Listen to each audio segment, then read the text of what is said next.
Hello everyone and welcome to Caval's Present. I'm Ponce Ferguson.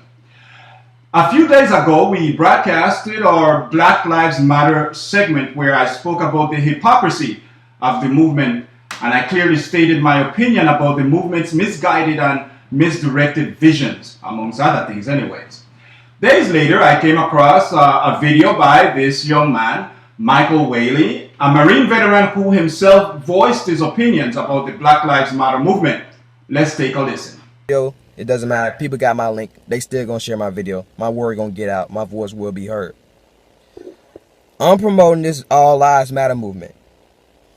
I'm gonna tell you why. Because it's all this Black Lives Matter movement only promotes racism, and now they encouraging black people to go kill white people because they want white people to feel what we felt 400 years ago.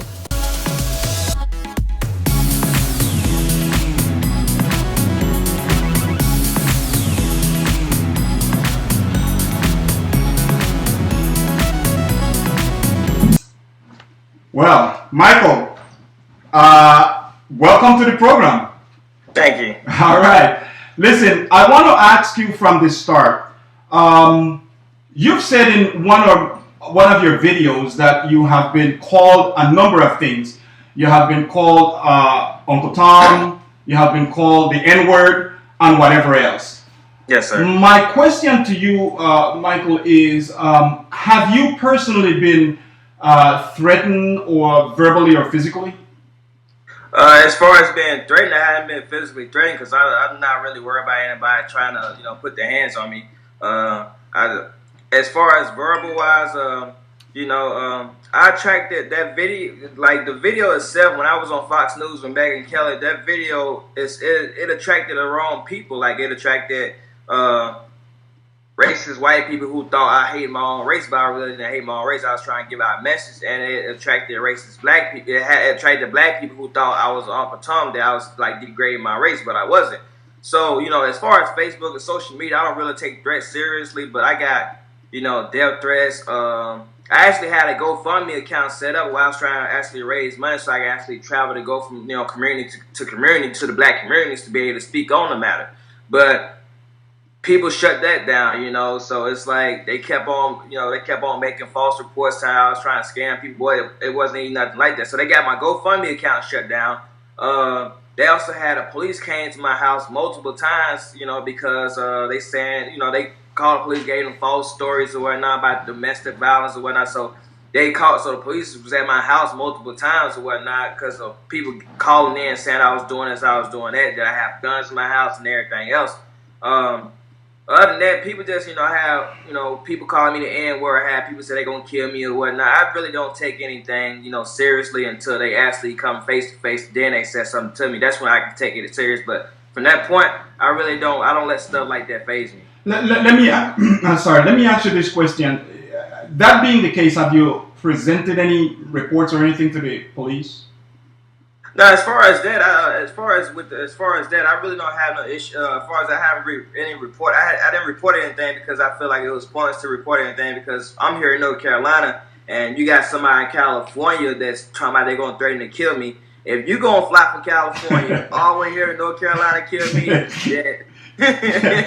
that's a waste of money. So it's like, I don't really, I let the police do their job. They got better things to worry about than somebody 500 miles away sending me threats or whatnot. I get threats all the time. I still do get death threats, so it doesn't even faze me. It doesn't even faze me at all because anybody can say anything on social media. So I don't take anything on social media seriously. Okay, that's a good spirit. I like that. Now, to the essence of what we are here for, the Black Lives Matter thing. The essence of your message is that black people won't accept responsibility for their own actions. You've said that several times, Michael. Why do you think that is the case? I think the reason why that's the case is because it's just from my point of view. I think because it's like, for example, somebody they're not making enough money. They like, oh, the white man keeping me down. The white man this, the white man that. The white man's not.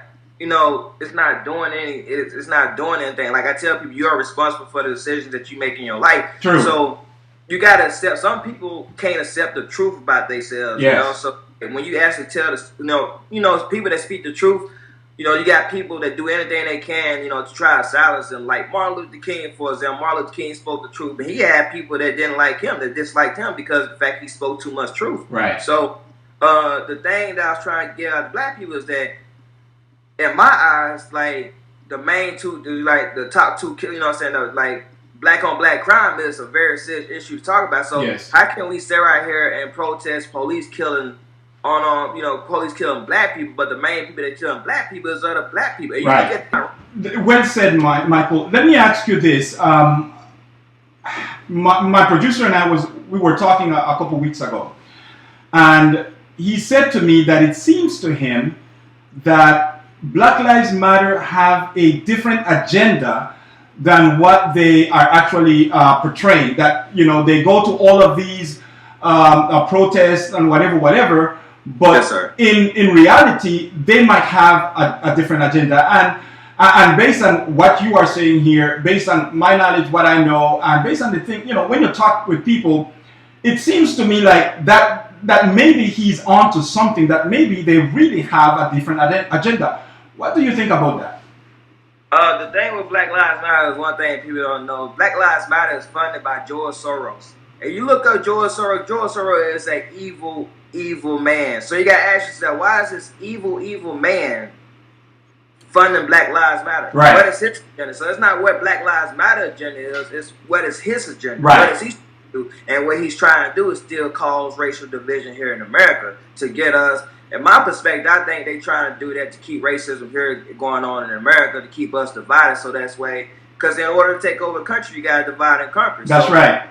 That's so it's not what Black Lives Matter agenda is, because they're not the ones in charge of it. Right. George Soros, who's actually in charge. So instead of asking what's Black Lives Matter agenda, it's not what's his agenda, it's what his agenda is. Yeah. What is he trying to do with the Black Lives Matter movement? Right. I agree with you. That is so true. Now, question: what sort of message or of encouragement you would have for those young people out there who are actually following this philosophy, this Black Lives Matter movement philosophy, not truly knowing what the underline of the message and their philosophy is? What would you say to them?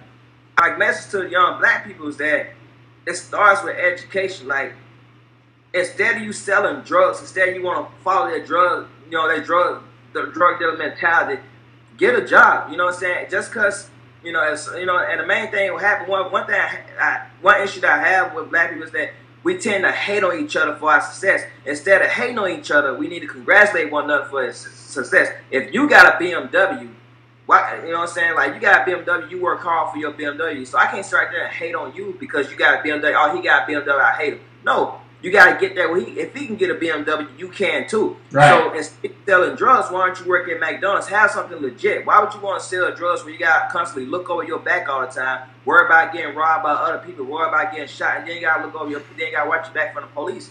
Why would you want to go through all that when you just easily work a 9-to-5 job like going to McDonald's? You can't start off big. You got to start off small. Everybody starts off at a small level. You got to start off small before you work yourself big. But in the meantime, you got to get an education, because without education, you're not going to make it nowhere in life. Well said, brother. Michael Whaley is a Marine veteran who gained notoriety after posting his commentary about the Black Lives Matter movement on his YouTube channel. Michael, thank you. You're welcome, sir. Well, my dear friends, we will have a Costa Rican musician as our special guest on our next episode. Please join us then.